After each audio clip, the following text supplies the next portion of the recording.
Orion Taraban is a clinical psychologist and runs the massive YouTube channel PsychHacks. In this video, we'll be covering some controversial topics related to long-term relationships. Well, thanks for having me back, Bill. It's great. Of course. I want to start off talking about marriage because I think that this is something that a lot of people aspire to and make a goal of theirs, but might not necessarily think about that much. What are the pros and cons of getting married for both men and women? Sure, yeah. Marriage still is a goal for many people. Personally, I don't see that there are many pros from a man's perspective.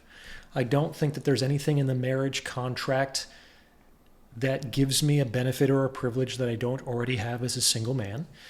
And it comes with a host of responsibility and risk. So I think there's very little upside and quite a significant downside to getting legally married as a man. On some level, getting married could very well be the best thing that a woman can do. Because as far as I can tell, getting married is the only way that a woman can get divorced. And that could definitely be made an argument for the best thing that can happen to a woman. Because she could potentially get children, she could potentially get the wedding, she could potentially have a long-term committed relationship, and then pull a golden parachute and exit with cash and prizes to live the next half of her life having checked off certain things on her to-do list on some level. Now, what happens to the man after he's been cut in half? Who knows? Some of them make it, some of them don't. But I think that if you actually examine the marriage contract compared to an average employment contract, women get far more rights and privileges under marriage than they do under employment. And so the idea that so many women are prioritizing career over marriage, it's like, I feel like they haven't read the fine print. Mm-hmm. They're both at-will relationships on some level, but in an employment contract, a woman could be fired without cause, and she has 15 minutes to clear out her desk. And that's it. Or, to put it another way, she could be employee of the month for 40 years, and what does she get? Maybe a plaque and a little lunch where everyone applauds her, and then someone takes her job the next day. So I don't know why you would bleed and devote your life for a corporation when you are really just a cog in a very complicated wheel.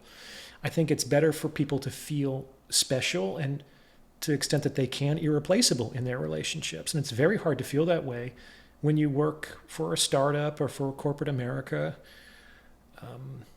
That's the nature of profession, is that the business has to continue. The business is always more important than the individuals who comprise it. There's always going to be new providers and new customers so that things can go on for as long as possible. So, there's also women can be fired for just cause from a job, for being incompetent or for not performing up to certain expectations or standards.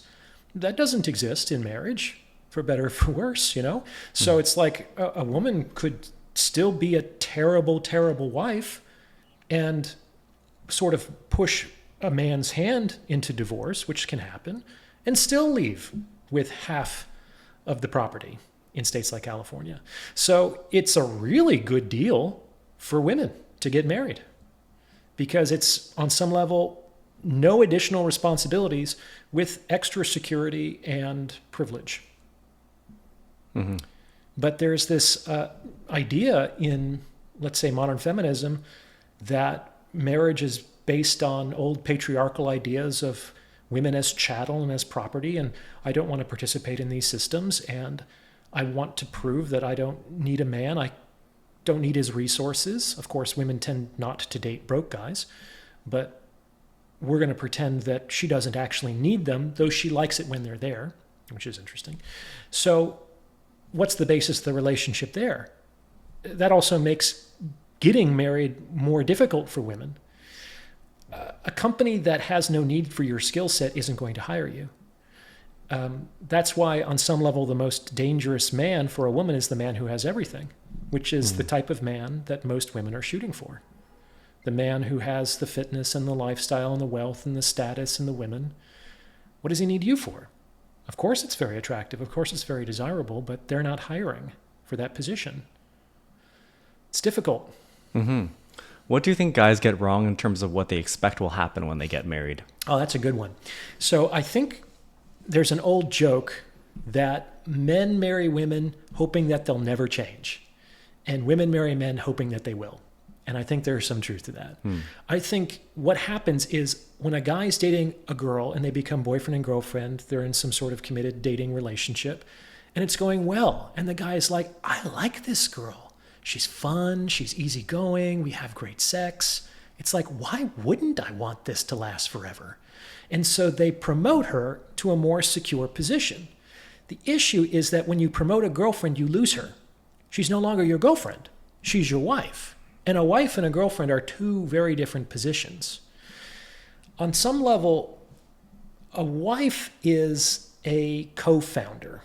You can think of a marriage as sort of like a small business or a small company. It's like family co. And there's a specific mission. We're here to do something. And we have specific roles in the context of achieving this superordinate goal. And so marriage is more of a partnership in the sense of like, I'm going to do my job and I'm going to make sure you do your job. And if I feel like I'm doing more than you, there's going to be problems. I need you to pick up the weight here, you know? If I feel like I'm more competent or I'm putting in more of an effort, whether I'm the man or the woman, there's going to be friction and difficulty in that relationship. You don't have those sorts of expectations when you're just dating. It's like, do you want to have Italian or French tonight? And then how about we have some sexy times before bed? It's like there are different priorities. There are different experiences that go into good dating. By the same token, if you showed up at a first date with a business plan and it was like, how is our life together going to go? What can you do for me? And vice versa.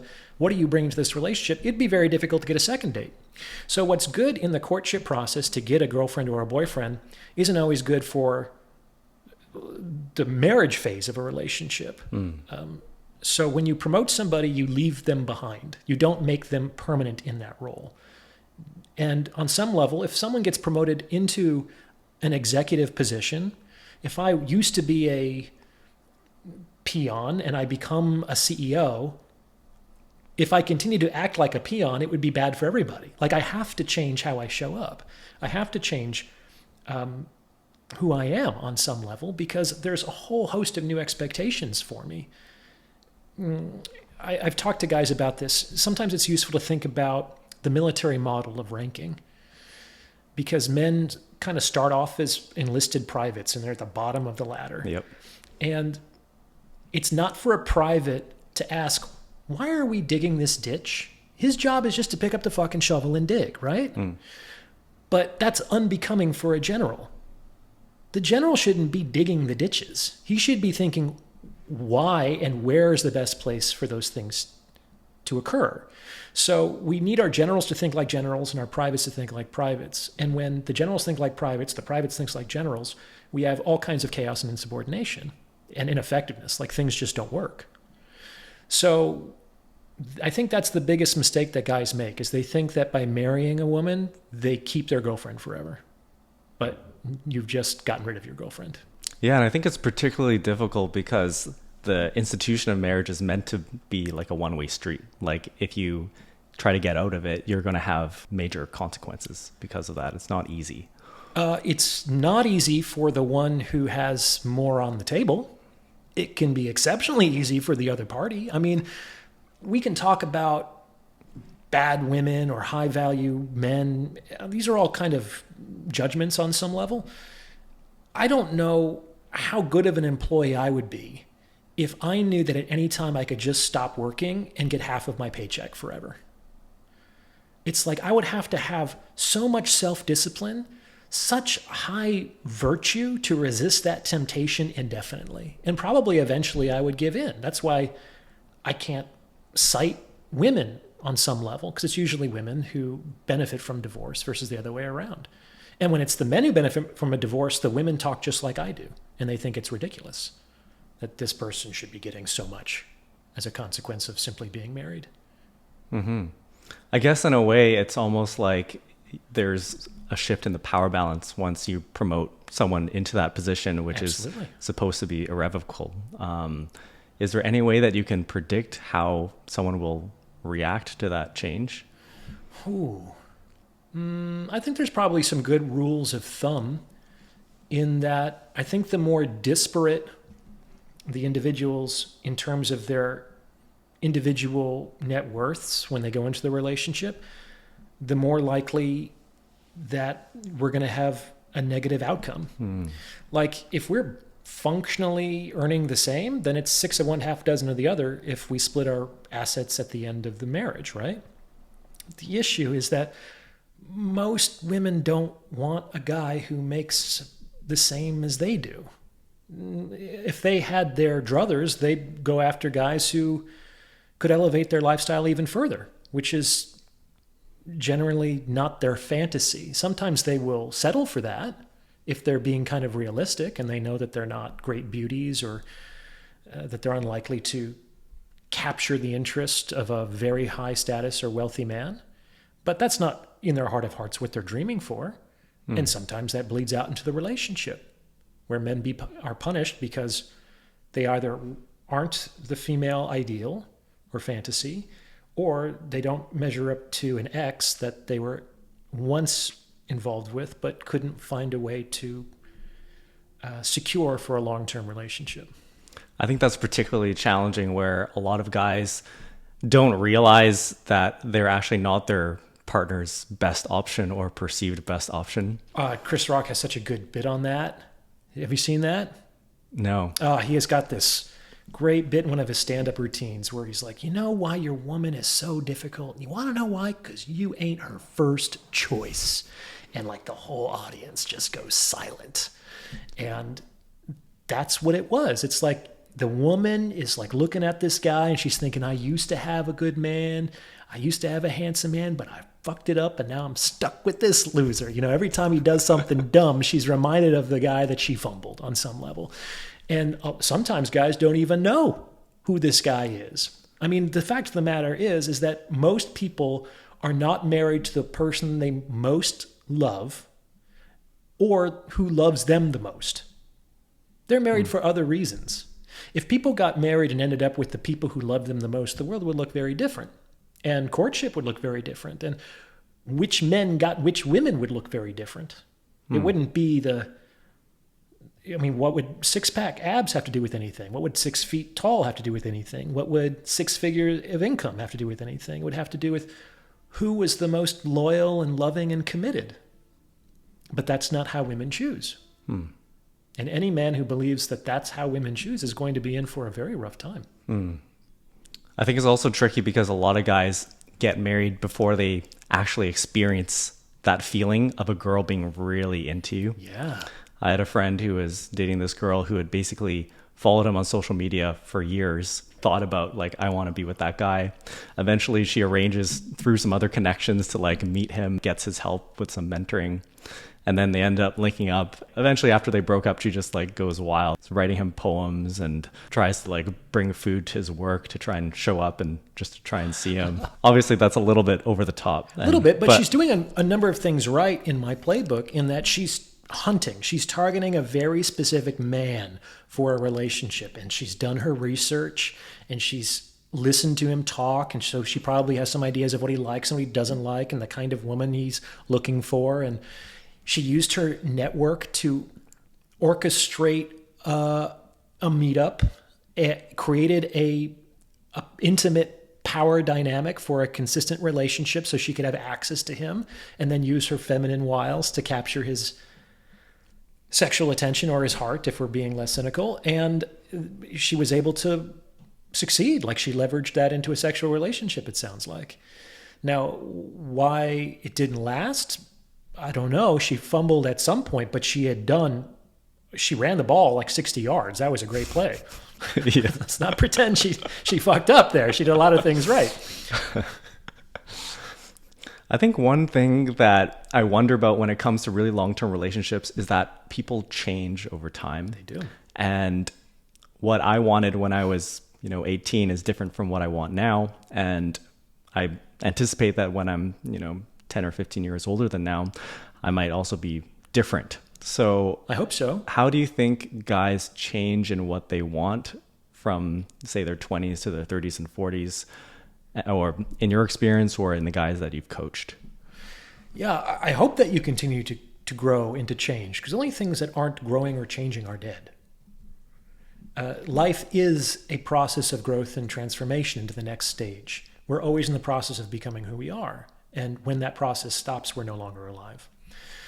So this is what makes it so difficult to stay together in the long term, because what matters for the 25-year-old doesn't matter for the 75-year-old. Mm-hmm. It's like for a 25-year-old to be selecting women because who would be a good caretaker when I'm on my deathbed? It's like, dude, there is 60 or 70 years between now and then, God willing. How you think, what's the guarantee you're even going to make it to your deathbed with this person, especially if you ignore the intervening time? That's why on some level it can actually be rational to prioritize more short-term goals, because you have to solve this problem first before you get to this problem over here. But that's extremely difficult. Like the person who's going to be fun and sexy in 25, the odds that this person is also going to be a compassionate caregiver at the end of our life, kind of small, to be honest. Like we can only be very good at only a few different things. To expect that someone is going to be the optimal choice for us across all phases of our lifespan it's just unrealistic, unfortunately. So now we get into, what makes it so difficult to stay together? And it seems like it takes about 7 to 10 years for a person to kind of enter into a new stage of life. I call those life chapters. And a person can accomplish a great deal in about a decade. In about a decade, I went from being a broke actor to being a successful doctor. You know what I'm saying? And that was the goal of that chapter of my life. In 10 years, you can go from being single to having a family. In 10 years, you can go from being just a yokel to being a rock star, potentially. Like your life can change significantly in a decade. And we have a number of good chapters. If we include that, it's like 20s, 30s, 40s, 50s, 60s. So we get maybe 6 or 7 good chapters in our lives. If chapters are 8 to 10 years, right? So we don't have infinite chapters, but that could be like 6 or 7 different lives on some level. And the idea that there's going to be one person who makes sense through all of those phases of life is just a long shot, which is why in the past there was just a sense of duty. I think that we should be careful about romanticizing relationships in our grandparents' generation. I think that a lot of them would have got divorced if divorce was an option, like if it was legally possible, or if it wasn't as stigmatized.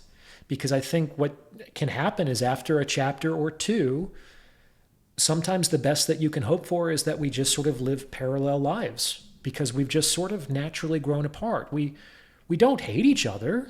We never had a fight. We care about each other, but like the things that I care about and I'm being pulled in this direction are not the things that she cares about. It's very difficult, because to continue to be relevant across all those different chapters, you kind of have to both restrict yourself and pull your partner along with you. And some people are going to be willing to do that and some people aren't.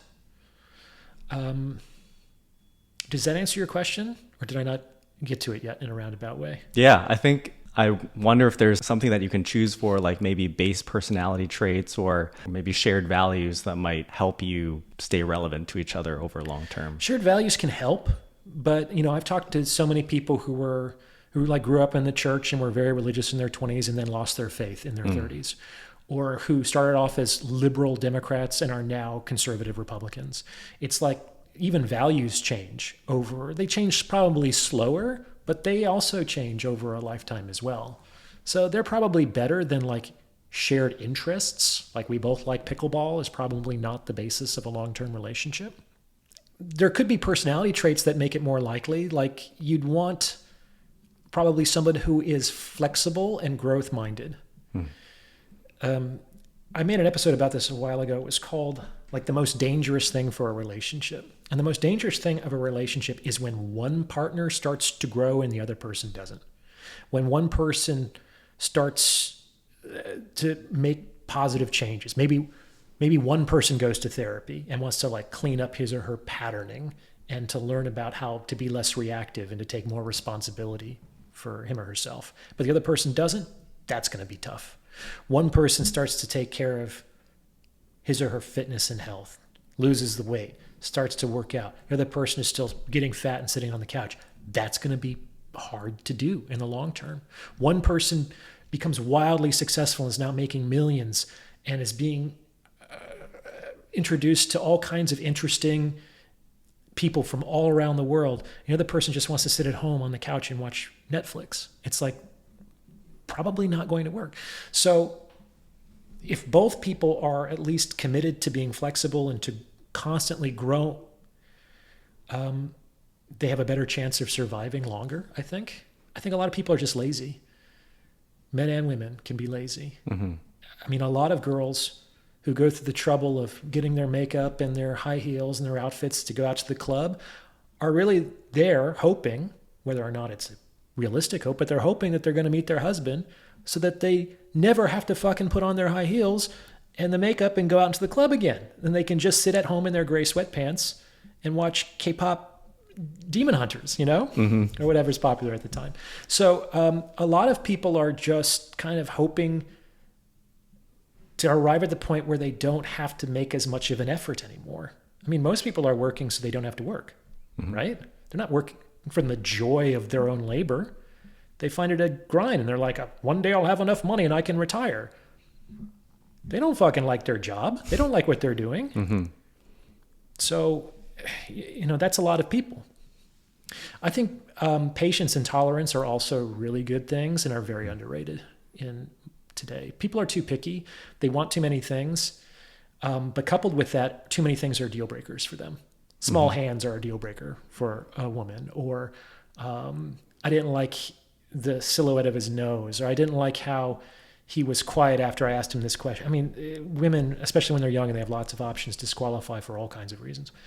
You don't have to like everything about your partner. That's okay. But you have to tolerate what you don't like. Like tolerance, when I grew up, when I was a boy, that was like what we were taught in elementary school. It's like, it's to practice tolerance for individual and cultural differences. So tolerance across from person to person relationship all the way to a global level. I think that we've become increasingly intolerant on all scales, Mm-hmm. to our detriment. It's harder to have relationships when you're intolerant. Yeah, I think it's difficult, especially in this era of social media, where men and women are bombarded with like the perfect image online or the perfect lifestyle of people that they see all the time. And maybe they're even getting DM'd by those people or might have hung out with someone like that at some point. I mean, I think that's also envy. It's very difficult to do that. So I made an episode called Stop Short and Go Long. So to my mind, those are the two best ways to have successful long-term relationships. Either you stop short, which could look like you marry your high school sweetheart. Like, Mm-hmm. It's the only man I've ever been with. It's the only girl I've ever been with. I had a crush on her the moment I saw her in homeroom. And we went to prom together and we just decided to get married and settle down. It's like, great. Now, statistically speaking, is it likely that either one of those people are going to be the best option for each other? Like zero. Statistically speaking, no. It's very unlikely that they just played the lottery once and hit the jackpot. You know what I'm saying? But they won't know Mm-hmm. because they've stopped. And if you stop, you really have to stop. So I would advise those couples to like, don't have Instagram. Or like just have a very closed profile and engage with your people you actually know, friends and family, and just like cat videos. So the algorithm doesn't show you anything. It's like comparison is a thief of joy. So if you're going to stop and say, this is the person for me, yeah, you can kind of protect not just your relationship, but you can protect your own happiness by not looking too closely at what other people have. Most likely that's only, like it could potentially inspire gratitude, like, wow, I have it so much better than some people. But most people make upward comparisons, not downward comparisons. They're thinking that other people have it better and they're missing out. And that's tough. It's tough because this could very well be our one and only life. This could be our one and only chance of being on planet Earth. And why I want to have all the experiences. I want to ride all the rides. I want to do all the things. I can understand that. But that's potentially a recipe for restlessness and despair.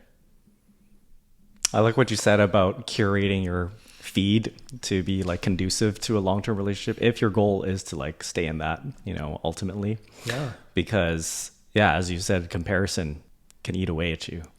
Sure.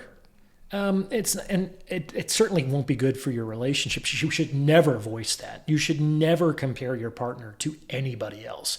Certainly not an ex, certainly not somebody that you had on Instagram. Don't say, well, Jenny's husband does this. It's like, well, fuck, you're not Jenny. And if you think he's so good, like get rid of her and try to get him. So it's like, you have to treat each individual as an individual, each relationship on its own merits. Because if we bring out the measuring stick, everyone is going to be deficient somehow. And I can make someone deficient in all ways if I control how I measure. Yeah. I could also make somebody fantastic if I control how I measure, but that's generally not how people operate. What are your thoughts on personality like models or, schemes for measuring someone's personality and Oh, you mean like Myers-Briggs and yeah, shit? those kinds of things, or like the 5 pillars of personality and how useful those ways of thinking might be in terms of maybe assessing a partner? I think the 5 pillars, is that like Ocean? Yeah. Okay. Yeah, that one's probably better than Myers-Briggs. Myers-Briggs is fun, but it's almost like modern astrology. It's certainly gotten to that point where a woman could just say, I am an INTF, and it's sort of like saying I'm a Capricorn with a Sagittarius ascendant. And it's like, that should tell you everything that you need to know about me. And I find that to be a little problematic because it's almost like a identity shortcut. Mm-hmm. It's almost like maybe an equivalent would be the guy who just like is decked out in Dodgers gear. It's like, I'm Dodgers, man. I live and bleed blue, man. It's like, really? Like you've just decided to take this thing and make that your identity? Like it's clearly not you. But you want to join with it because you don't know who you are and you don't want to go through the difficult process of discovering or creating that. It can be the same thing with these personality measures. I think they're interesting. I think the Ocean is better, and specifically for long-term compatibility, agreeableness is real nice. Agreeableness in women in particular. I would not want to be in a long-term relationship with a disagreeable woman because I'm kind of disagreeable. And then we would I don't need a sparring partner. That's not what I'm looking for. I want my relationship at the end of the day to be sweet and gentle and loving. And it's going to be hard to do with 2 disagreeable people. Conscientious is also, I think, a good one to look for. Does this person take care of things? Does this person do what she says she's going to do? Does he not do what he says he's not going to do? Otherwise, you're going to be their warden or their probation officer, and you're going to be snooping. You're not going to trust them. Or you're going to be their mommy or their daddy, and you have to keep them in line and remind them and nag them and discipline them. And it's like, I'd rather have somebody who's already trained, I don't want to have to teach them basic adulting. Yeah, I think there's a lot to a way a person was raised as well, or how they developed. Yeah. I think that some cultures are better at that than others. Now, no culture is perfect, but I resonate more with some cultures versus others. And I've dated lots of different women. I really like a lot of Asian cultures. Now, the flip side is that some of them have very strict parents, which drives excellence on the one hand, especially merit-based, scholastic stuff and achievement. But it can also leave lingering effects inside of them. They feel like nothing is ever good enough. Like mommy never says, good job. It's always, what's the one point that you missed? Thing like that, which can really potentially nag at a person. And they could be 20, 30, 40 years old and still be trying to earn mommy or daddy's respect. But they're generally very well behaved. They're generally very agreeable. They're generally very accomplished. They're not rule breakers often. They're They prioritize harmony over, let's say, personal expression. And I think that resonates with me. Versus some cultures, they like to be loud. They like to be really close in each other's space. And they like to be very affectionate. And it's like, this is just who I am. They want to fight and cry and make love and have this high passion. It's like, it's for some people, but it's not for me. But yeah, so that's, I'm painting a broad brush with culture. And obviously the first and most important culture every person has is their family, the intimate environment in which they were raised. And oftentimes the water is invisible to the fish, right? For me, it was only really when I went to college and I started to make friends there that I was like, wow, I was comparing notes. It's like, your parents didn't make you do these things? Mm-hmm. And it was almost like this, I was breaking scandal. It's like, wow, why did my parents do this? They were not. And wow, that's bonkers too. And it's like, you start to say, oh, it's almost like you're all from different little planets in the beginning. But that's the fun part. You get to meet all kinds of different people from all kinds of different walks of life. And you enter into a period of exploration and experimentation, which is really, I think, the point of college at this point. It's not reading textbooks. It's kind of like this rite of passage where you develop your identity, for good or bad. Speaking about values, are there any values that you think are particularly important to suss out in terms of compatibility between you and a partner? Things like views on money or kids? Yeah, that's an interesting question. So there's, I think, 5 main reasons why people get divorced. Like, in the sense that these 5 things create conflict, often unresolvable conflict that leads to the relationship being unsustainable. So it's money, sex, kids, politics, religion. I'm going to put both of them in the same category because the American religion is politics, and in-laws and how to handle them. So if you're really thinking about somebody seriously, you want to sit down and really lay your cards on the table about those 5 things. And to err on the side of being brutally honest, of course, you have to know what you really want and to be able to say that. And that sounds simple and easy, but trust me, a lot of people don't know what they really want. And sometimes they're terrified of saying it. Mm-hmm. Because what if I have this conversation with somebody that I've already decided I love or really like, and we realize that we're incompatible in some fundamental way? Well, you were going to realize that anyway, but if you went forward and hit it. And so you're just realizing it sooner without having to go through the heartbreak and the divorce and all of the emotional and financial ramifications of that. So it's difficult to realize incompatibility, but it's always good to do that sooner as opposed to later. You don't have to do that on a first date, but if you see somebody as, I think this relationship has long-term potential, you should talk about those things. Money in particular is a tricky one because money isn't money.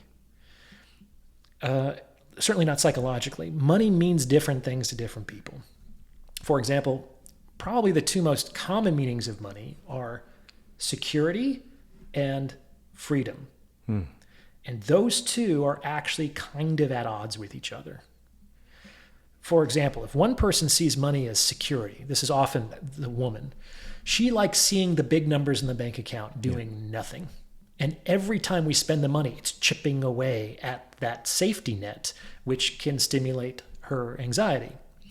By the same token, the freedom person, it's often the man, says, well, what's the point of all of my hard work and earning all this money if I don't get to enjoy it? Like the purpose of money is so that our life can get better and that we can do more things or more of what we want and less of what we don't. We clearly have to spend it for it to get its value. It has no value actually sitting there. The value of anything is revealed in the transaction. Until then, it's just possibility. So those people are potentially going to fight over every dollar. Because if it leaves, the person feels insecure and they're chipping away at their safety. And if it stays, the other person feels trapped and smothered and like, what's the point of all of my work of making the money? So that's a difficult one to navigate. But at the very least, I'm suggesting that people start to think about, well, what's my feeling about money? Because most of the time people just fight about money and they get nowhere. But if they start fighting about or talking about safety and security or freedom and opportunity, then they might be able to hear each other and get somewhere. for example. Other things are just sort of, you can't compromise on. If one person wants to have kids and the other person doesn't, you can't have half a kid. That's really messy. If one person wants to live in Vancouver and the other person wants to live in a small town in Nebraska, you can't live in Idaho. You can't live halfway. Neither one of you gets what they want. So you also kind of have to be oriented more or less in the same direction. And there's lots of different ways to have relationships. Probably the most common one is, let's get married and settle down and start a family. But that's not the only one. I mean, I just got done doing an interview with a couple, and they're kind of like a power couple, and they have a podcast together, and they're kind of like digital nomads, and they wander around the world, and they are like muses to each other and business partners. Like, that's kind of the goal of their relationship. Now, that could change. Like I said, there are chapters. I don't know. I just met them today. But there's more than one way to have a relationship. But if one of those people wanted to settle down and have a family, the other person wanted to be traveling the world as a digital nomad, that's not going to work. And it's better to kind of figure that out before you decide that this is the one. I liked what you said about money being more of a symbol about these deeper values. Sure. And one thing I've noticed is that nowadays in our culture, we're very materialistic here in, North America center, especially. How much someone spends is almost like decoupled from how much they actually make, how wealthy they actually are. Like, you have people who are just spending every dollar. I remember I was with my buddy in Miami, and you'd see these guys who were driving a Lambo to a date, and then you find out that they rented that Lambo, and they literally like spent their rent money to like spend $2,000 renting a Lambo. Sure, there's dudes going into credit card debt for bottle service at clubs.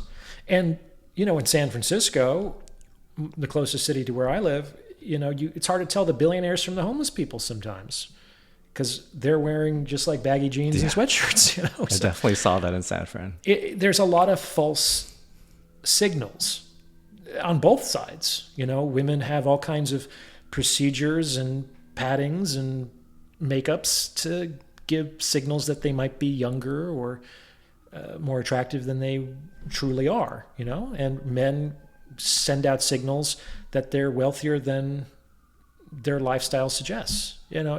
Both sides lie. They just lie in different ways, which reveals kind of what the sexual marketplace is transacting. Coming back to marriage, one argument for marriage would be the raising of children in a, Sure. the nuclear family sort of setup. What would you say about that? Yeah, I've said repeatedly that I think the best reason, if not the only reason, to get married is to raise a family.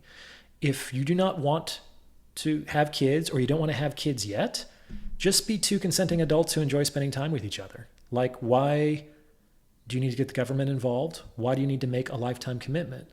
And don't give me this love bullshit, because that doesn't make any sense. It's like, can you imagine going to one of your friends and being like, Bill, you're my homie, man. Would you mind signing this contract that says that we're going to be homies for life? And if you ever stop being my homie, then I'm entitled to like half our friendship. It's like, and I'm saying this because I'm so friendly to you, man. You're just such a good friend. I just want to memorialize it. It's like, how weird would that be? So I do think that there's a level of security in romantic relationships that's demanded or expected that's absolutely unheard of in any other relationships we have. Not with our friends, not with our family, not with our employers in our professional domain. And I think that there are a lot of cons that come with that level of commitment, to be honest. It's like, the fact that I can't get a homie contract from you means that I have to keep showing up and being kind of cool. I have to keep being like a decent friend. Mm-hmm. Right? The fact that I can't get a permanent salary from my employer means I have to keep doing my fucking job on some level. So it keeps people accountable on both sides, because it's not like you're going to sign a contract, but I'm not. You know what I'm saying? It's not a unilateral thing. That said, I don't think that you technically need to get married to have kids, which is very clear in 2025. Like, are there pros to having that kind of agreement? And probably what's less useful for raising children is the contract, and more a stable long-term relationship and potentially cohabitation. But there's even ways of working around that. Like, if if I live down the street, is that close enough? Like, do we have to be under one roof? Is the child going to suffer so much because daddy's 100 feet away, like, for example? But so I'm just saying this to kind of begin to poke holes in some of the longstanding beliefs about the necessity of certain things for certain other things to happen. There's certainly, I think, an argument to be made for, like, if there's a will, there's a way, and it's better for two people who are really committed to the idea of raising children to be flexible about how they do that versus to demand, no, it has to be this way. No, it has to be that we're legally married. It has to be that we're sexually exclusive. It has to be that we're living under the same roof. It has to be that we're in traditional gender roles. It's like, wow, who says that it has to be all of those things? And what's the success rate of having all of those things? If you could, that would be the best counter argument. If you say having all these things is associated with a minuscule divorce rate, I might believe you. If you said having all these things associated with high express satisfaction on the part of both parties, that would be a better argument. But a lot of it is just like, well, that's just what you do. Yeah. It's a culture-based argument. This is what we've always done. Okay. You've talked about there being 3 phases to every relationship. Could you tell us about that? Yeah. The 3 phases of every relationship, whether for a night or for the rest of your life, are attraction, negotiation, and maintenance. You have to go through all 3 in that order. Obviously, you can't maintain before you're attracted. And once a phase begins, it never ends. So that's another thing that people forget. They think that since I did the work of attracting my partner and I negotiated this long-term committed relationship, that I just have to worry about maintenance. It's like, well, no, you have to do maintenance, but on some level, once you initiate the attraction phase, it never ends. The reward of succeeding in the attraction phase is that you now also get to negotiate. Okay. So now you're doing 2 things. And the reward for successfully negotiating is that you now have to do maintenance. Now you do all 3. And we run into difficulties when partners say, well, I don't have to maintain my partner's attraction anymore. I don't have to be attractive, and I don't have to do the things that attracted him or her to me to begin with. And that's very dangerous, because that's why that person decided to negotiate with you. And that's why that person decided to stay with you over time. And people remove or undermine the basis of their decisions to relate to people to their own detriment. So on some level, you should continue to be attractive to your partner. Like, that's your responsibility. I'll say it. It's your responsibility to be as attractive as you possibly can for your long-term partner. Otherwise, you're just making a demand. It's like, I want to get paid as much and do less work. How entitled is that? On what basis do you deserve that kind of arrangement? Yeah. From the man's perspective, what kinds of things would men negotiate for in a relationship, and how should they do that? Most of the negotiation, especially in the early stage of romantic relationships, revolves around sex. Like, that's the fundamental negotiation in the earliest stages of courtship, where in the sexual marketplace, men are attempting to exchange their resources, broadly defined, for a woman's sexual opportunity. And when they're going out on dates, they are both behaviorally negotiating what is the actual value of this woman's sexual opportunity. It's not negotiated explicitly. In fact, if you try to do that as a guy, you would not get very far. You'd be like, hey, sweetheart, how about, let's just cut to the chase. I'll just slip $250 across the table, and if I agree to listen to you complain about your job for 3 hours and seem reasonably supportive and ask questions and make you laugh 5 times, maybe 6 times, that you'll come home and give me a blowjob. Is that okay? Like, do you think that's a fair agreement?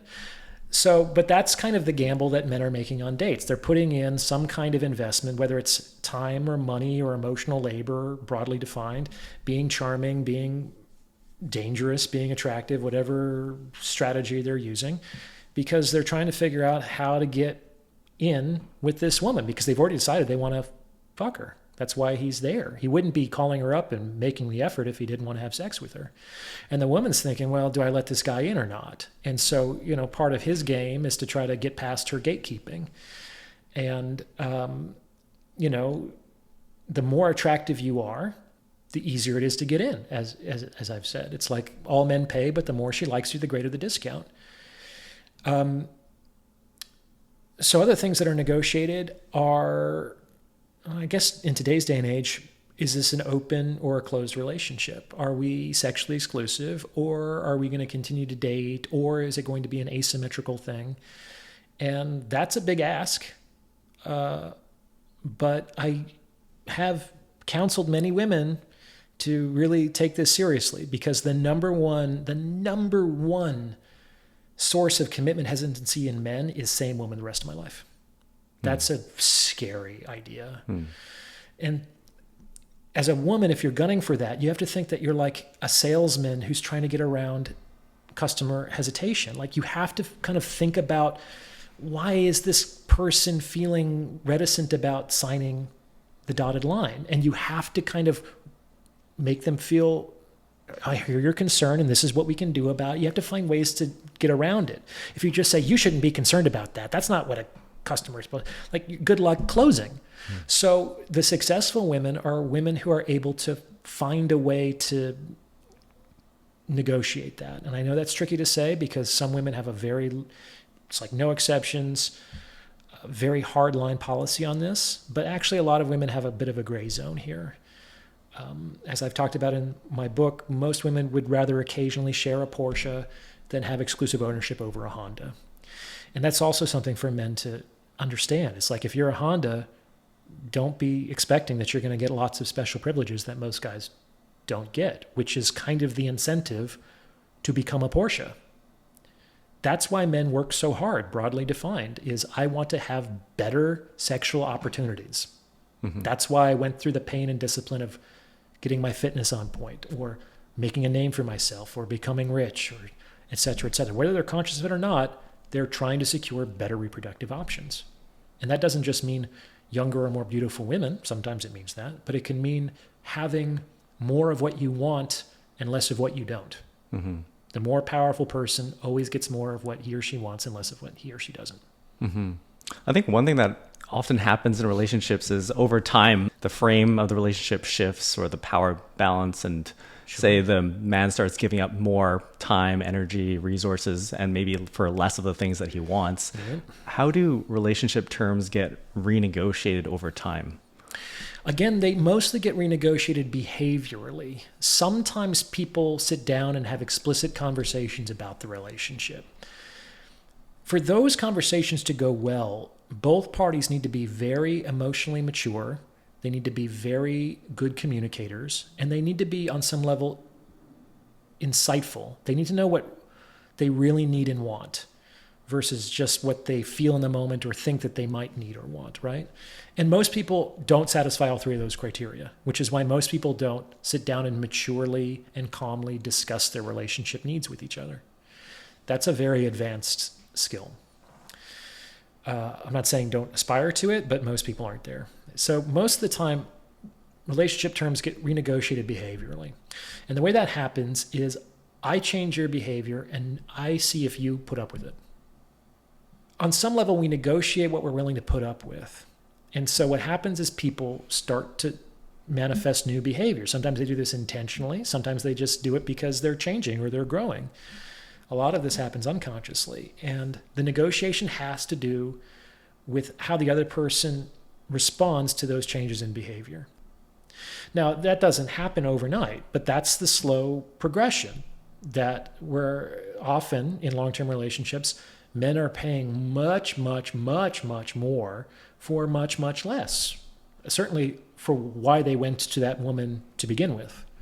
And it's like that old cliche about the frog in the slowly boiling water. You know, if you do it gradually enough, he doesn't even notice and he gets cooked alive. And so I've done numerous consultations with guys in their 40s and 50s, and they're just scratching their heads like, Orion, it feels like a blink of the eye. I was 20 years old and I fucking loved my life and everything was great. And here I am, and I haven't had sex in 8 years, and I don't even know who I am anymore or what I'm doing. And it's like, how did this happen? It's tough. Life is both very long and it moves very, very quickly. Time is mysterious. I kind of see two angles to this, where guys are maybe getting renegotiated on from getting less of what they want and Okay. also giving up more resources like time, energy, money, whatever. Sure, tell me. So from that perspective, how should guys respond to this when this kind of behavioral action comes up? Sure. So again, it would be, I think, inappropriate and ogreish to like throw the woman out of the house because she doesn't sleep with you once, right? But my rule of thumb is like, just note it. If it happens once, it's an event. If it happens twice, it's a coincidence. If it happens 3 times, it's a pattern. And this is for like run-of-the-mill stuff. It's not like your wife has to cheat on you 3 times before you have to do anything about it. So we also have to titrate to the severity of the problem, right? But after 3 times, like a pattern it exists, but it's still fresh. It hasn't been reinforced. It hasn't been solidified, and you have to respond. And a lot of people don't know how to do that because usually with these things, there's plausible deniability. But there are ways of responding. And the best way to respond to behavior that you don't want to see more of is to start by kind of ignoring it or being bored with it. You want to give women non-reinforcing responses.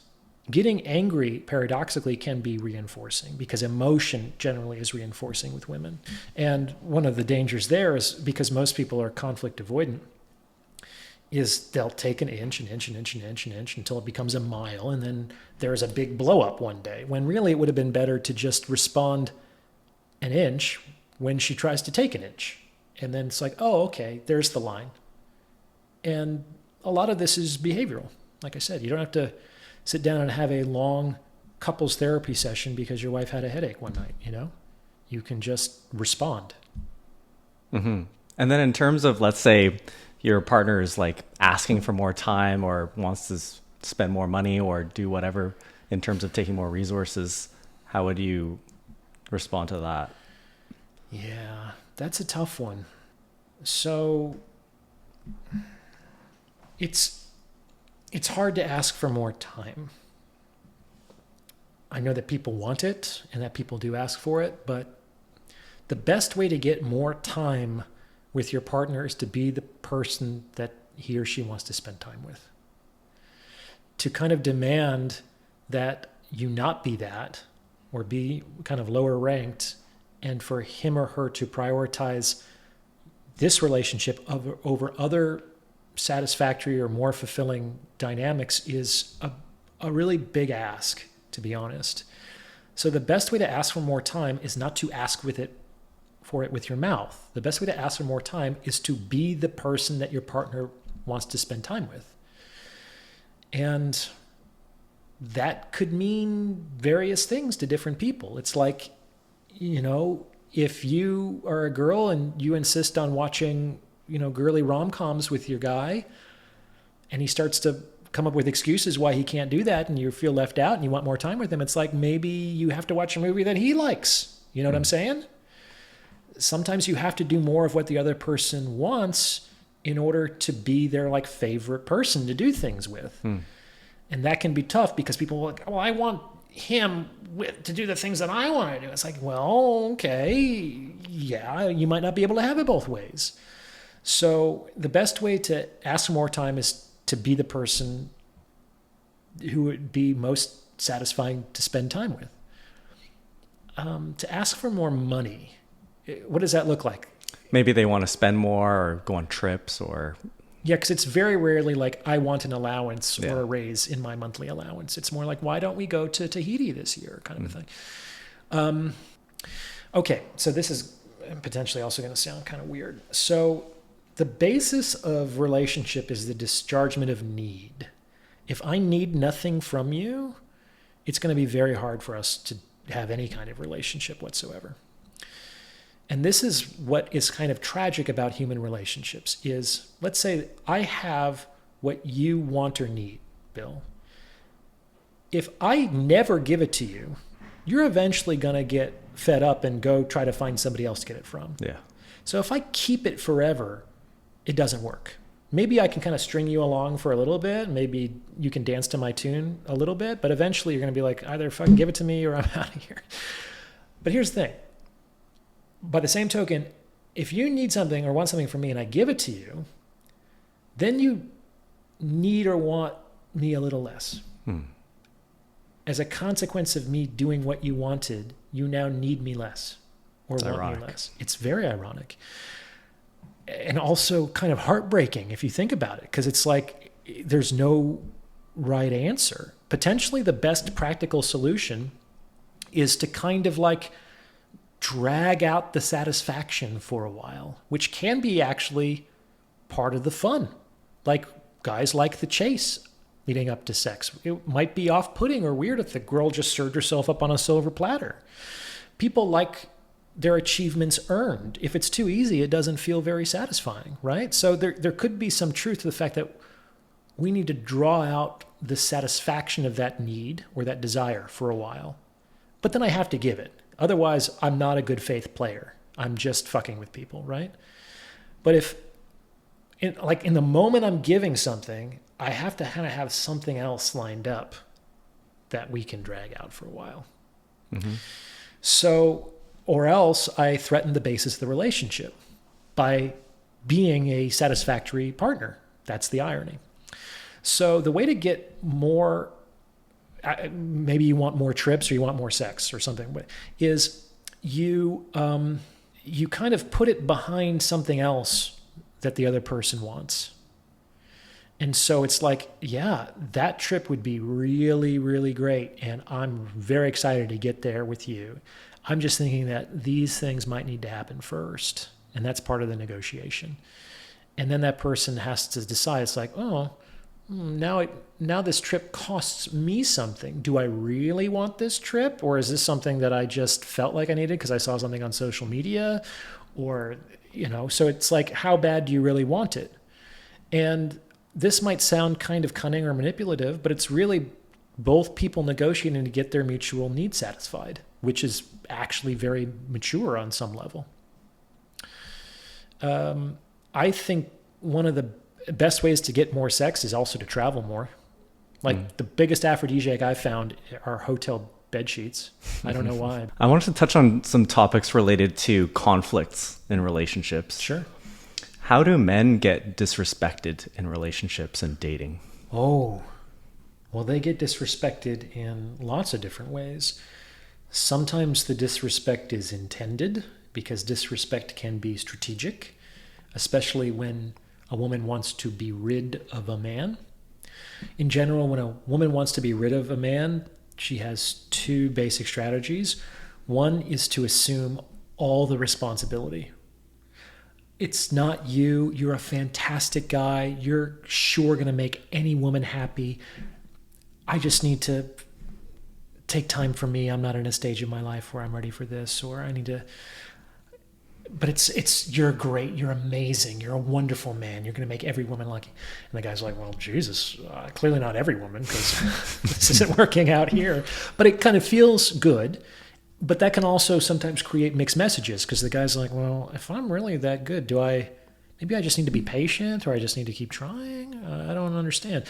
And if the woman reaches a certain point, then she's just going to say the meanest, nastiest things that she can think of to get the man to stop himself because she can't really stop him. She can get him to lose the desire to pursue her. And she does that by hurting him emotionally, by weaponizing intimacy, or really just playing to his insecurities or weaknesses. At that stage, a woman isn't saying things on the basis of them being true necessarily, as much as a basis for them being effective, in that they will stop this man's forward movement toward me. And on some level, how else are they going to stop that man? Again, they're generally smaller and weaker than the man physically, so stopping him on that level is probably not in the cards. So the best thing is to attack the emotional impulse to approach her. And she does that by saying often very nasty things. So that's how a woman can consciously disrespect a man. That's usually at the end of a relationship.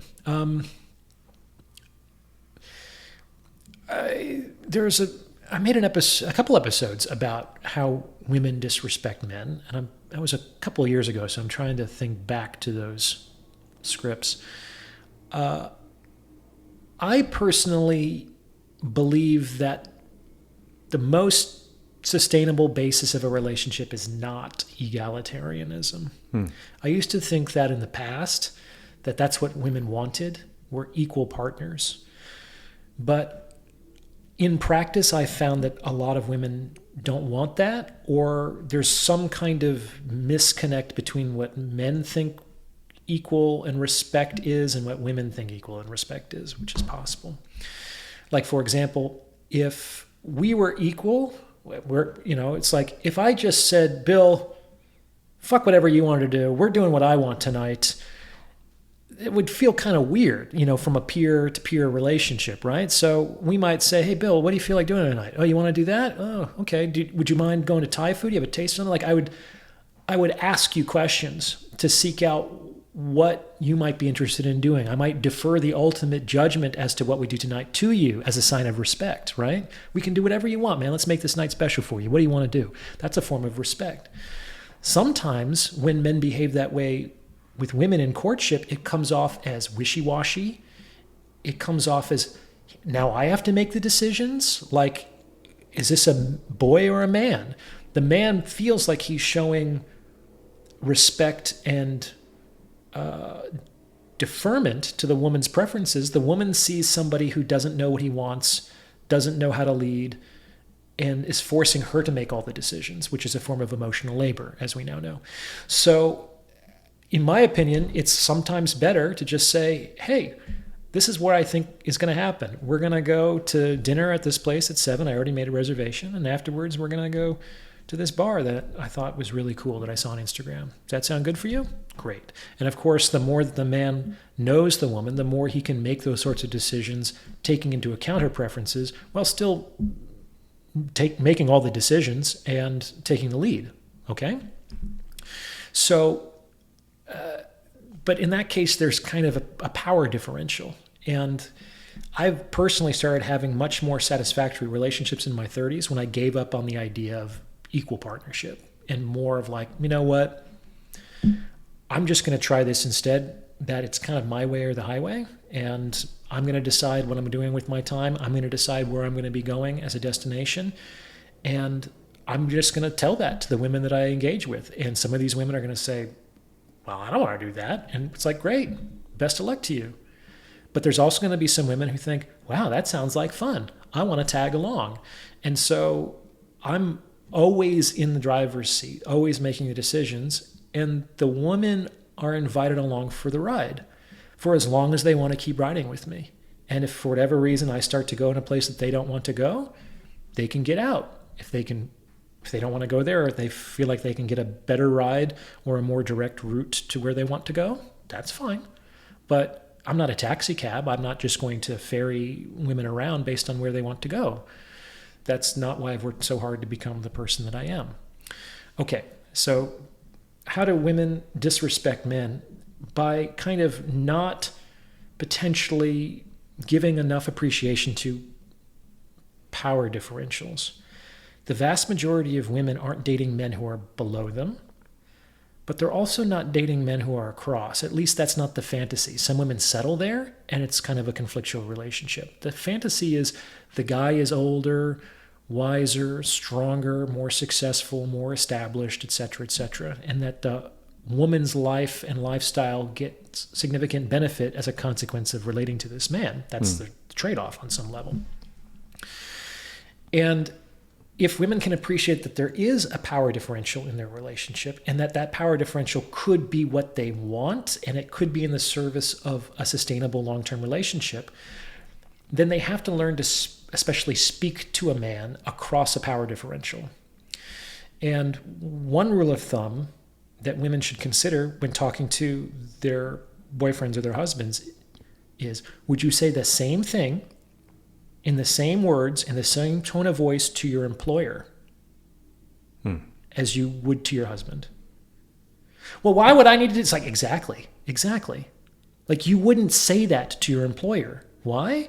because you understand that you need him more than he needs you, that he's in a more powerful position. And if you are insubordinate, disrespectful, or incompetent, your position there has been jeopardized. On some level, fear is the basis of respect for men and for women. For there to be respect, there needs to be fear that you can apply negative consequences or to remove positive benefits. And if you, whether it's true or not, believe that I can do neither of those things, it's going to be very difficult for you to respect me, except from some vague Christian principle of like, we should treat all people equally, which is a very nice feeling. But if you see how people actually behave and move through the world, it's not how they live. So that's one of the main ways, is that women allow a contemptuous tone to come into their voice. Sometimes they demand answers to their questions and begin to interrogate men. That's another way that women can be disrespectful. Like if a boss asks you to do something, you don't then grill him with respect to his intentions. It's like, soldier, it's your job to say, yes, sir, and get busy doing this. It's like, I'm not at your disposal to answer your concerns. I'm the ranking officer here on some level. So this, like, just think about what you would do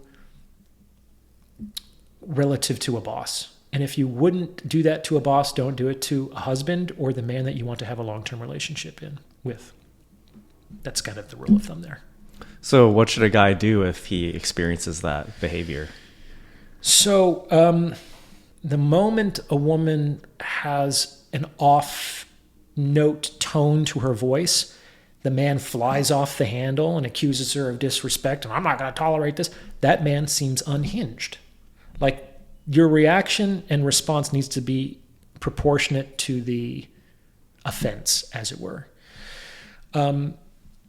Sometimes the best response to that is, again, a non-reinforcing reaction, which is if a woman is being aggressive or contemptuous with her tone or with her words, sometimes the first line of response is to kind of like be bored with that, like to be less engaged as a consequence of that tone, to get a little bit more emotionally distant, to even turn away, to not look at her. I mean, because who wants to turn towards a harsh, bright sunlight? You know, if a woman wants attention, she wants to be loved, she has to be lovable on some level. And in that moment, she's not acting lovably. So why wouldn't the man turn away? Like, it would require doing violence to our natural impulses to move towards her at that point. So it's just sort of like, not this. And maybe she gets the message. If that continues, you could try a little bit of a firmer response. You could use your words and say, would you like to try that again? Do you want to ask that same question without the tone? Which is a reasonable request. And if she then, now she's being made consciously aware that the tone is rankling her man. If she doubles down on the tone, that's a conscious choice. And that person no longer has fear of the consequences, and or she's so emotionally on tilt that she believes that however she feels is justified, and therefore whatever she says or does is also justified in the context of that emotional reality. And if she doubles down, then you just say, hey, you know what? You clearly are upset with this. We can talk about this when you calm down, and you fucking leave. Like, you don't sit there and stay yelled at by a woman, or really by anybody. Like, no one is going to yell at me again. That doesn't mean I can control whether people try, but I'm certainly not going to stay in a relationship with people who raise their voice to me. That's just a line that I've drawn. So, and if it was the reverse, I don't think women would have any issue telling their girlfriends to just leave that guy. What are you talking about?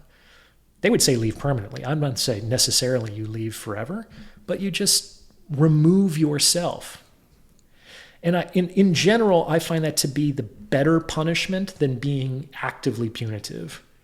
If you give good love, if you are a good boyfriend, if you are a good husband, it's enough of a punishment just to remove that temporarily. It's like we all miss the sun on a cloudy day, kind of a thing. And maybe the clouds help us to remind ourselves of how much we love and miss the sun. You know what I'm saying? It's not like the sun has to send flaming thunderbolts down to remind us. It just needs to be cloudy every once in a while. But that works only if you're generally a good boyfriend. And then that's the real threat. That's the fear, is the removal of all of that benefit. And after the woman calms down, often she thinks about it. It's hard for a lot of women to apologize, but the good ones do. And at the very least, they will find some way within their manner to reconcile. But if it keeps happening, like, that's also a relationship that I would question remaining in.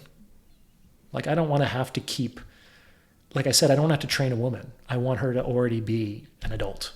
Yeah, I think that's a big point, is that you'll hear people talking about, like correcting behavior in a relationship or something. But at a certain point, let's say a partner is showing some signs of disrespect, maybe subtle ones, maybe like a little bit of a contemptuous tone or challenging or questioning.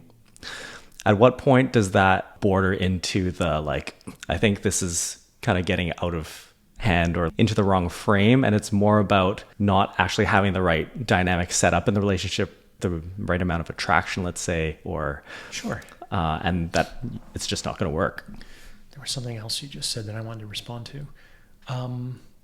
Okay, so I think I read one of Mark Manson's newsletters a long time ago, and he gives this example that he's riding on the subway in New York City. It's a crowded subway, and he's sharing a pole with a stranger who's standing next to him.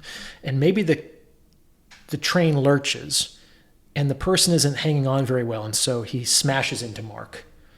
It's like, okay, these things happen, right? It's a moving train. Okay. And the guy says, okay, sorry, yeah, no problem. But, 2 minutes later, the train shifts again. The guy lurches back in him. Oh, I'm so sorry. And a third time, oh, I'm so sorry. The point of the story is that the person next to Mark doesn't do anything to change his behavior. He doesn't hold the thing more tightly, doesn't change his stance.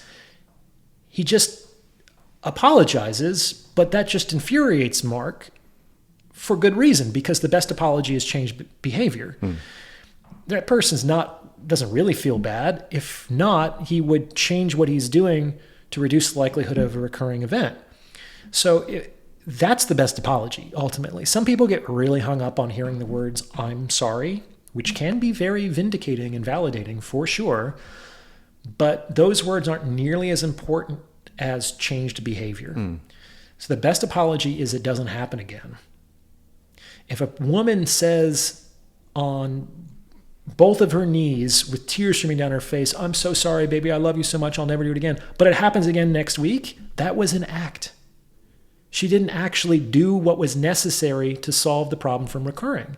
And at that point, again, after 2 or 3 times, depending on the severity of the problem, you have to think, this might not ever change. Do I want to continue to threaten this woman or to impose various emotional or behavioral consequences to get basic peace and stability and respect in this relationship? Or do I find somebody who already knows how to do those things?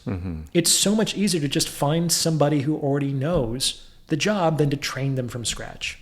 I think people don't realize that you really need to look at behavior rather than what people say, using that as the gold standard for Absolutely. The truth. And also that this takes time. Like, relationship vetting is a process that happens over time, and you need to see what they do next to some extent. Yeah, and you have to see how they respond to disappointments, to frustrations, to setbacks. This is really, really important. Everyone's a good sailor when the seas are calm. And so a lot of people just take the boat around the marina and they think, wow, that was the smoothest ride I've ever experienced. It's like, yeah, you're in a fucking sea break. There's no waves here. So to really vet somebody, you have to take the boat out of the marina. You have to go out in the open seas, and you have to experience squalls and storms and deprivation and getting lost and see how they respond.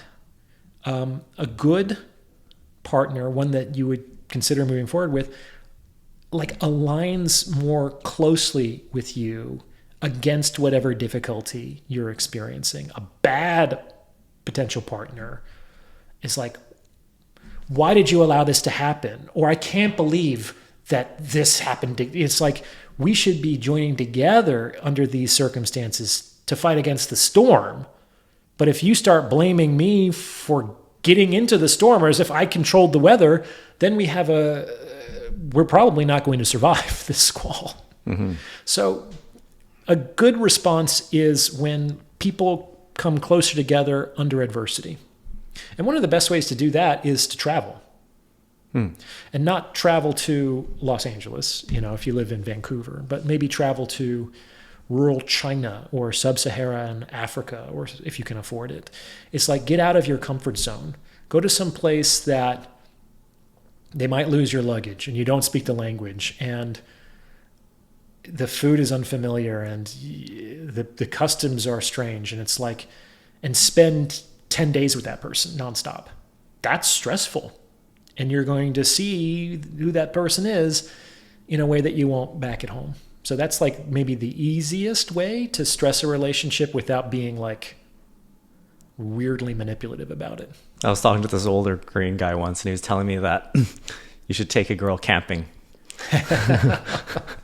Camping can be good. You learn a lot about a woman when she's camping.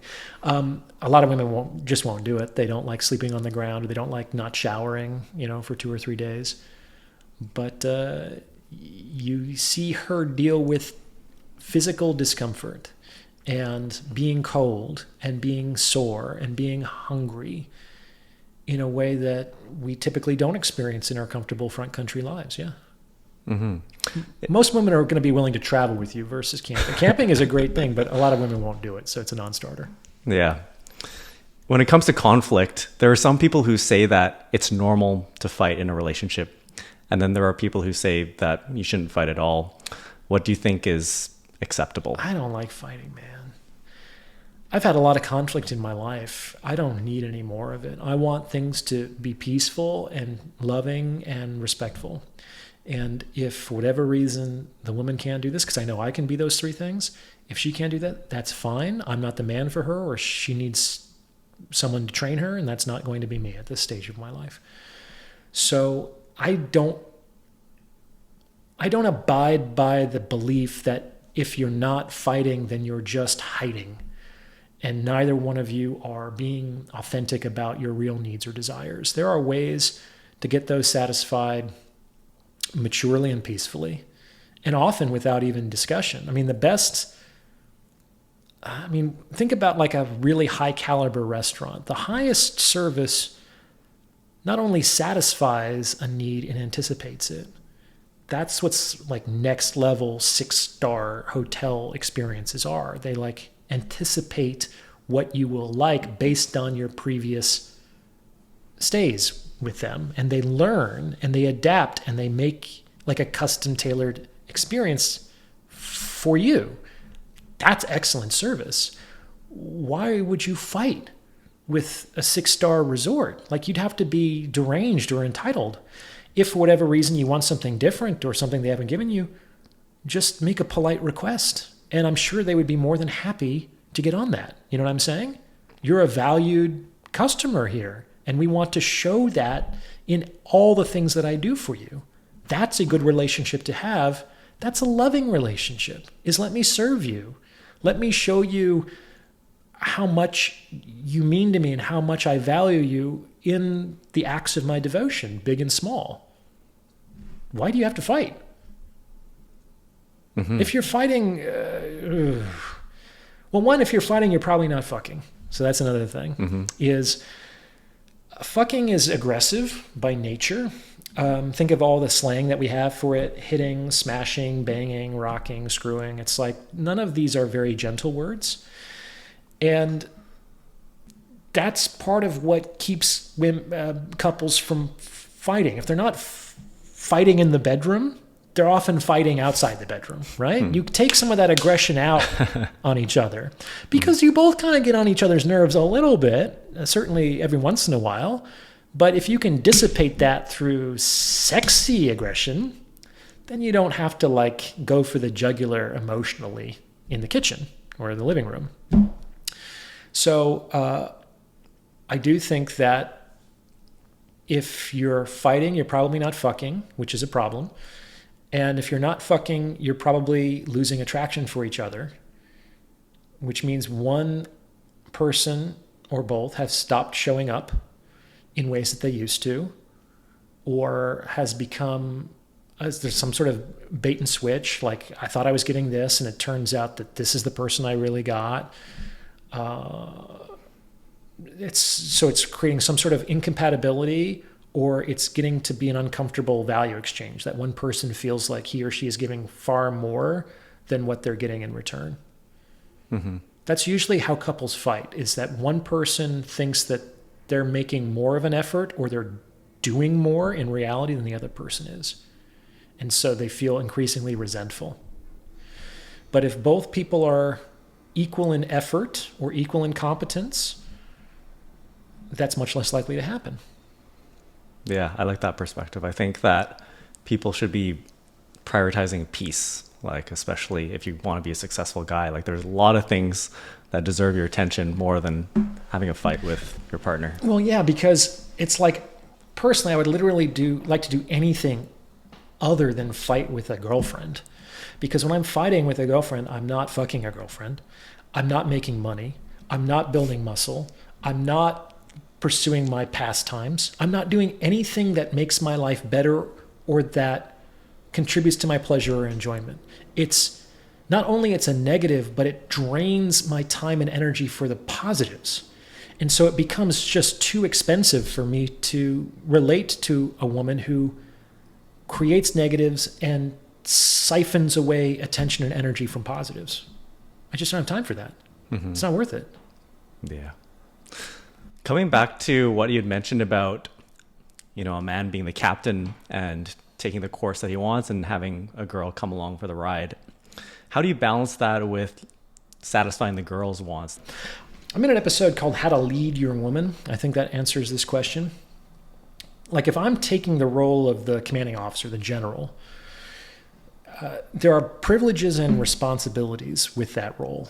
If we try to just have the privileges without the responsibilities, whether we're a man or a woman, we become a tyrant. The legitimate basis of power throughout all history and all culture is responsibility commensurate with privilege. By the same token, people get resentful when it's all responsibility and no privilege, right? Mm-hmm. And that's when they start to mutiny or revolt. But the people who have power and no responsibility are just corrupted and they create misery for those around them. So I try to balance that. Now, a good general knows when the troops need to rest. A good general also knows what the troops need. They get the USO shows and they bring in the kegs of beer. That doesn't mean the generals go to those shows, but they know that's what's good for the privates, the enlisted officers. So a general might have the ultimate goal to win the war as a fighting machine, but that doesn't mean he just grinds his troops into the ground, advancing aggressively on the enemy, because that's probably not going to work. So a good CEO knows when to praise, knows when to give rest, knows when to give enjoyment, knows when to reward and to give recognition and honor. These are all parts of being a good leader. It's not just do what I want or shut up. That's a tyrant. Mm-hmm. So that said, it's not a discussion either. It's not like the private knocks on the general's door and the general, I was just wondering if maybe we could do it my way for a time. It's like, no, get the fuck out of here. So that would be inappropriate. But a general that never thinks about the needs and wants of his troops is going to have trouble being obeyed.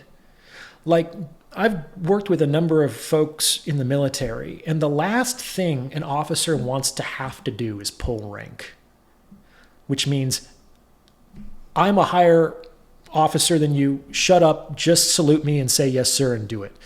Because if an officer has to pull rank like that, it means that he hasn't earned the respect and obedience of those below him. Yeah. He wants to be led because he's strong and brave and admirable, and he inspires that kind of loyalty in his subordinates, not because he's just has a star on his chest, right? So the worst officers pull rank, just like the worst men say, well, you have to do this because I'm a man. That's like pulling rank. And I've made an episode about that too, is I don't think that simply being a man confers you with the privilege of being obeyed by women. You have to be a good leader, whether you're a man or a woman, to justify being enthusiastically obeyed or followed. And so focus on being that.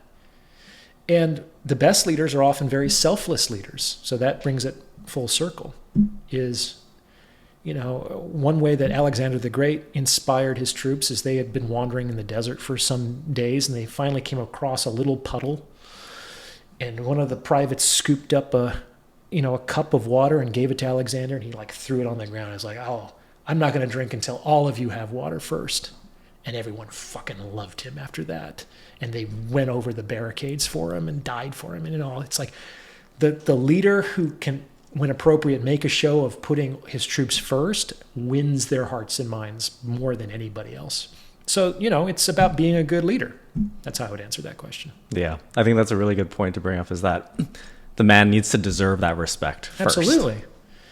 Yeah, because it's like, otherwise it's no scrubs. A scrub is a guy who can't get no love from me, etc. It's like you can't just demand respect. Certainly not from a woman. You can't even demand it from another man. It would be laughable. It's kind of tragic because you can't force someone to respect you. You can't force someone to love you or even to like you. You could be the most admirable person in the world, but maybe I just don't like your fucking nose, or this Bill guy thinks he's so hot shit because his biceps, I'm big at that. It's just like, I could just decide. Maybe it's out of envy. Maybe it's out of misplaced resentment, but I could just decide, fuck this guy. No matter how awesome you were. You can't force people to do that. But the more admirable you are, the more likely you're going to be respected. The more lovable you are, the more likely you're going to be loved, etc. So we can't dictate it, but we can, make the odds better. This brings up a topic of something that you talked about before, which is non-transactable goods. What are those in a relationship?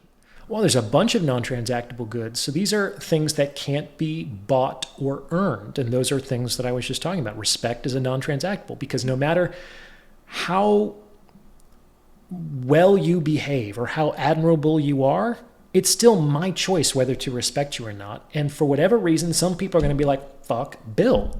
You know what I'm saying? And other people are going to be like, Bill's the most amazing guy I've ever met. He's the most brilliant doctor and he's an amazing friend. It's like, is that also true? You're like the most, it's like, but it's these sort of non-transactable goods are always given for the inscrutable reasons of the giver. Even the givers don't usually know why they're giving respect or love to this person and not that person. And if you ask them, they come up with a host of rationalizations to defend their inscrutable choice. It's inscrutable even to them. But this also means that you can't earn it. This is something that's very important as a therapist, is like you can't earn love. A lot of people are in relationships trying to earn love, especially earning their parents' love through a partner. Like you can't even earn love from a parent, and you certainly can't earn love from somebody through somebody else. Like it just doesn't make sense, but it happens all the time in relationships. So non-transactable goods cannot be bought or earned. They're always given for the inscrutable pleasure of the giver, and they're true gifts in that they come with no strings attached.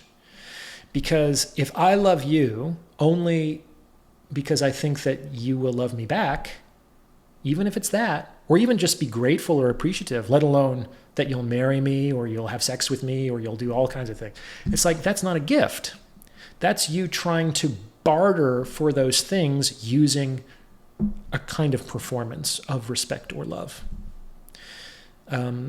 So there are true gifts, but gifts are nice to receive. They're also nice to give. It's probably better to give than to receive, but they're not the basis of a relationship. The basis of a relationship is mutual transaction. If I just give and give and give and give, and you just take and take and take and take, most people are going to think that we're not in a relationship, or if we are, that we're in a really dysfunctional or abusive relationship, right? All that narcissist does is he's no good for you. He just takes, and all you do is give him love and second chances and devotion. It's like he doesn't deserve. It's like on some level, no, he doesn't deserve any of those things. But who does? Who does? Who deserves love and respect and devotion? Because there's probably someone better than the person you're currently giving it to. So we decide to give it because we decide to give it on some level. And the basis of a relationship is mutual exchange. You don't even need to be in a relationship to give a gift. I can respect someone from a distance. I can love my enemy, according to Jesus. I don't have to be in a relationship with them. I can just give. It's very altruistic and charitable, actually. It's good for people to do those things. But if they expect that they're going to be rewarded with sex and relationship and love in return, they're mistaken. So how do you rectify, I guess, your transactional view of the basis of relationships with, say, something like, love being given as a non-transactable good? Well, they can exist in a relationship. To argue that love cannot exist in a relationship would be absurd, because clearly love can and does exist in romantic relationships. But to say they got into that relationship because of love is wrong. There probably wasn't love in the beginning. There was probably attraction at the beginning. And that attraction was not based on probably a lot of accurate knowledge of who the other person was. It wasn't based on a lot of accurate knowledge of how kind they were or how smart they were or how patient they were. Those things take time to assess, but you've already decided you want to fuck them. Mm-hmm. So why people engage with some people over others is that I see that I can kind of get more of what I want, less of what I don't, at the most affordable rate. I know that sounds really cynical, but people enter into relationships with their perceived best options. No one forgoes a better option that they can actually get in favor of a worser option. That's just it's hard to argue with that. And so what has to do with attraction and transacting that relationship is, I think that you can give me what I'm looking for. People don't take their grocery lists to a hardware store. So this is also what can be very confusing about the dating market, is that people want different things from different people. The same woman could want fun and excitement from one guy and marriage and kids from another guy. And she'll behave one way with him and another way with the other guy, right? But there are certain signs that he's giving off that guy A is going to be good for fun and excitement, and there are certain signs that guy B is giving off that says that he's going to be good for family and provision. And she doesn't mix those two up. Mm-hmm. She's not dumb. So it's the exchange of value that creates the relationship. Now, in a successful relationship, the value exchange is kind of invisible. Like I said, the best service not only fulfills, it anticipates. And if I'm just busy kind of receiving the good things that I need and want, and you in turn are receiving the good things that you need and want, we're just going to think that we really like each other and that this is a great relationship. Mm-hmm. There's no problems and we have a lot of fun together and wow, this is great. And of course, we know that this is the basis. There's still that transaction, even though it's invisible, because when does the trouble start? The trouble starts when one person thinks they could do better, when one person thinks the other person stopped making an effort, the other person feels like they're giving way more than the other person is, and so now there's this huge power and value imbalance. But why would that matter if they love? Again, you can love an enemy. You give a gift. Did you give a gift just to expect a gift in return? Not really gift giving then, that's bartering, which is fine, but we shouldn't call bartering gift giving, right? Let's use the right terms for the right things. Love doesn't care about the score. It doesn't care about the transaction. On some level, and this is very dark and potentially dangerous, and it can trap people in all kinds of strange relationships, is if I want to experience that love, if I want to be devoted and I want to be giving and I want to be selflessly self-sacrificing, then on some level, the best partner is an enemy or someone who doesn't reciprocate. It's like if I am committed to, I want to be this, I want to give and give and give, then I kind of need someone with a hole in the bottom of their bucket. Because what happens if I actually fill them up? Well, now what do I do? Maybe my whole personality structure and sense of meaning is based on being able to give. And on some level, if that's true, you need someone who just always takes. So that changes things around. Like, you don't have to be in a relationship with a narcissist. I wouldn't advise it, but you don't have to stop loving them.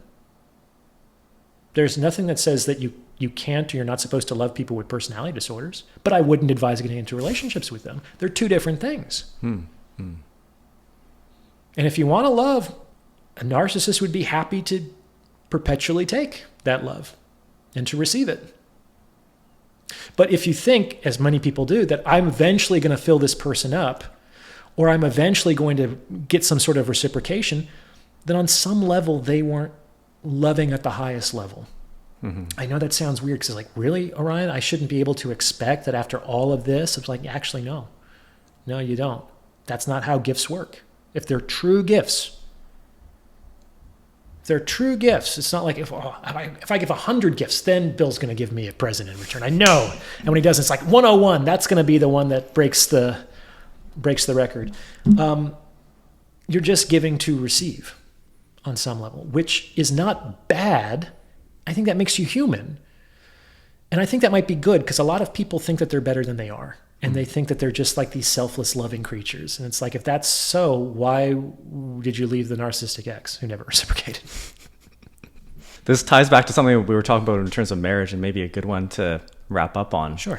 Is I think a lot of guys will get into a relationship or marriage or long-term, whatever, because they need some structure in their lives, and they like having, or they want almost like a project or someone to take care of. Maybe they're afraid of being single and not having that structure or, just support. How should a guy get to a place where he doesn't need that, or, is in a good position for that? Yeah, there's two ways that can happen.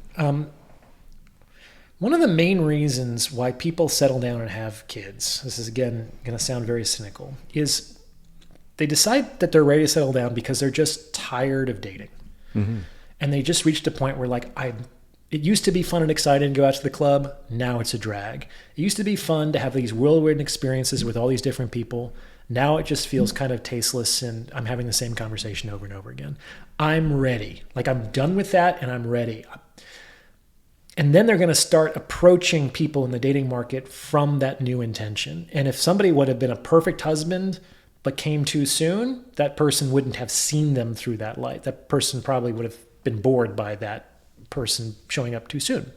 So people often settle down because they're tired of dating. So then they find somebody and they date for a while, and then they move in, and it's been a few years, and you've heard all of his stories, and you've done all the positions. It's like, and most people have 9-to-5 jobs, which is 40 hours a week, but that's a lot of other hours to the week. So what else are you going to do? You have some kids. So a lot of people have kids because they're bored. I need something to fill my time. I can only watch so many Netflix. I can't engage with you anymore because you're not authentically inspiring attraction in me. You're a completely known entity, so I'm not curious about you at all. Let's rediscover joy through the eyes of children. Let's take our eyes off of a relationship where attraction might be failing and triangulate through the children. And so let's go from being lovers to being parents, because we're actually starting to peter out. And it's like, okay, maybe that's not for me to judge. It's like there's different chapters to a relationship, and maybe there's a lover's chapter, now there's a parent's chapter, but it completely changes the dynamic, right? So a lot of guys will enter into that because they don't have anything else to fill their time. And life can be very long, and even the gods contend with boredom. Boredom is probably one of the most intolerable human emotions. So if you don't have anything else that you're working towards that is personally compelling and filling your time, you're probably going to end up in that boat just by like inertia. It's like, well, do you want to have kids? Well, it's like, I guess that's what we do now, which isn't necessarily a bad thing, but it's not the same thing as like enthusiastically choosing it as the intentional next chapter of your life. It's almost like I don't have anything better to do, I guess. But the other reason why this happens, and I made an episode about this as well, is that for some men, marriage is the best thing that happened to them. I said that some men need marriage the way that some men need the army, especially young men. Like most young men are, myself included, they were very undisciplined. They didn't really think about their future. They weren't really taking care of themselves. They were like adult children in adult bodies cast out into a world and without any real direction or purpose. You take one of those guys and put him in the army and teach him how to salute and march and to be a part of a team and honor him when he does something good and instill in him respectable values and use him in a meaningful way to accomplish a superordinate mission, to fill his heart with inspiring patriotism and love of country and self-sacrifice. Like, that could be the fucking best thing that happens to a guy. But to think that the only way that you can get to discipline or self-sacrifice or purposeful action is by enlisting in the army is wrong. So by the same token, marriage can provide those things, some of those things at least, for a man. Not so much the patriotism, but it can give you a sense of purpose. I'm now part of a team or a unit that's more important than me. So I'm surrendering my own short-term selfishness in the service of others. And damn, that makes me feel proud of myself. And I'm becoming someone that I can respect and esteem. And until then, any self-respect or esteem that somebody has is just kind of bullshit and is probably flimsy and psychotic. So you can hand over all the labor and the fruits of it to a wife. You can surrender all of your free time to raising children, and they can be one of the most meaningful parts of your entire life. So marriage can do good things. But to think that's the only way that men can be disciplined and self-sacrificing is if they surrender their lives to a woman or children is wrong. That's wrong. Just like there's other ways to do it besides going into the army. So it is important for guys, I think, to, like now at 42, it would be really weird for me to enlist, not only because I'm on the older side, but it's like I don't need someone yelling discipline into my ear. It's like I'm self-controlled. I know I live disciplined. I don't need to go to boot camp to learn it. I know about self-sacrifice in the service of others. I don't have to be thrown into the trenches to learn that. I've been in the trenches, different kinds of trenches in my life. So it's like I don't need the army the same way that the dissolute, directionless young man might need it. In the same way that I might not need a wife. When I was younger, a wife looked much more attractive to me. Why? Because I could have used an extra pair of hands, dude. Like, my life wasn't that great. And the idea of a partner, I got her back, she got mine through thick and thin, and we're going to build a life together where we can both be happy. Fuck, God, that would have been so nice. But now it's like, I didn't get it. So I got really good at, on some level, being my own wife. And like, I learned to cook. I learned to clean. I do all the chores. I learned to be both mother and father. I now am very successful. I built a life that's really interesting and satisfying for me.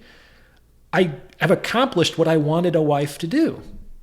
And now the women are coming to me and they want to get married. It's like, I don't need the army. I'm sorry, but you're barking up the wrong tree. That guy over there needs your marriage. And they're like, oh, that guy? But he's got nothing. It's like, exactly. That's your opportunity. He needs you. I don't need you in that way. Maybe some other ways, but I don't need marriage the same way that I don't need the army. Yeah. So anyways, I think that was a great conversation, Ryan. Thanks, Bill. Where can people get more of you?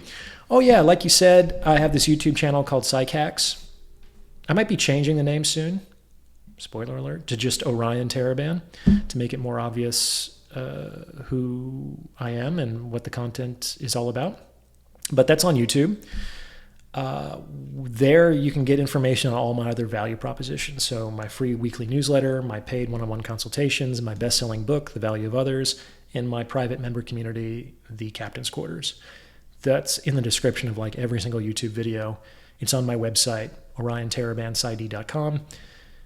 So everything kind of spins from the YouTube. Check me out if you like what I said here today, I suppose.